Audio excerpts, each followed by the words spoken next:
जय महाकाल। त्रिशूलधारी भगवान शूलपाणी आपको शारीरिक एवं मानसिक दुखों से दूर करें, इसी कामना के साथ मैं आनंदाचार्य आप सभी का स्वागत करता हूं, अभिनंदन करता हूं। दर्शकों, आज के इस कार्यक्रम में मैं बेटियों के गुण की चर्चा करने वाला हूं। मैं आप सभी को बताने वाला हूं कि बेटियां किसी से कम नहीं हैं, न रूप में और ना ही गुण में। दर्शकों, पुराने जमाने से ही हम यह मानते चले आ रहे हैं कि कुछ खासियत और गुण केवल पुरुषों से ही जुड़े हुए हैं। मसलन ताकत, हिम्मत, अधिकार जमाना, मनमानी करना, नेतागिरी, दलीलबाजी इत्यादि, ये सारे गुण केवल पुरुषों से जुड़े हैं। इसी प्रकार से कुछ खासियत और गुण बेटियों और महिलाओं से जुड़े हुए हैं, जैसे सूझबूझ, सहनशीलता, नम्रता, सब्र, दया और त्याग भरा प्यार।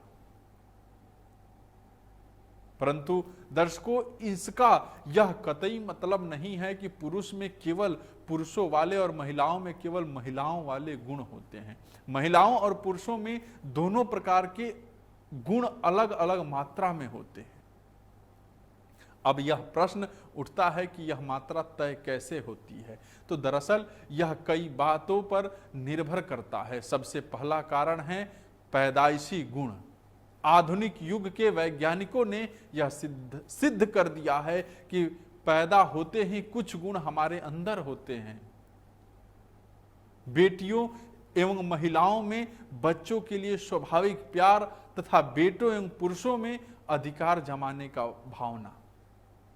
दर्शकों, दूसरा कारण है समाज के बनाए नियम और घर घर के अपने कायदे कानून, जो बच्चों के विचारों पर गहरा असर डालते हैं।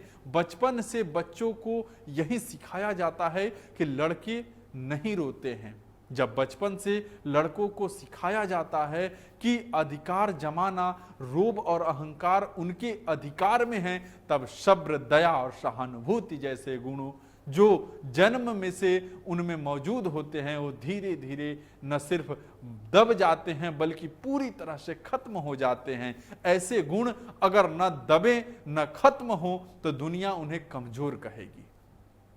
दर्शकों, ठीक इसी प्रकार से कई घरों में बेटियों को बलिदान की मूरत माना जाता है और दबा कर रहने की शिक्षा दी जाती है।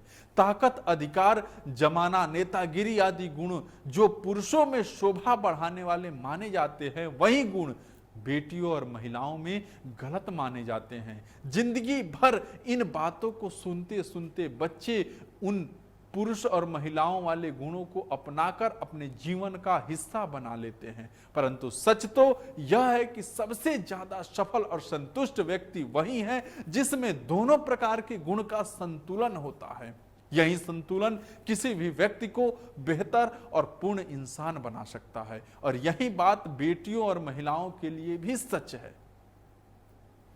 और दूसरी सच्चाई यह है कि अगर हमें प्रकृति में संतुलन बनाए रखना है तो हम में दोनों गुणों का होना आवश्यक है। अगर घर में, परिवार में, देश में, संसार में या हमारे अंदर केवल पुरुष के ही गुण हो तो ज्यादा गुस्सा होगा, ज्यादा लड़ाइयां होंगी, ज्यादा युद्ध होंगे और संपूर्ण संसार में हाहाकार मच जाएगा।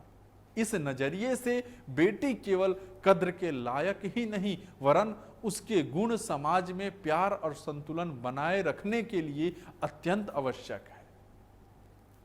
घर में, परिवार में, समाज में, देश में और संसार में बेटियों का योगदान बेमिसाल है। बेटियों के बिना जीवन का पूर्णता नहीं और ना ही जिंदगी खुशहाल बनती है। दर्शकों, आज के लिए बस इतना ही। आपको यह कार्यक्रम कैसा लगता है हमें जरूर बताते रहिएगा। आप सभी का बहुत बहुत धन्यवाद। जय महाकाल।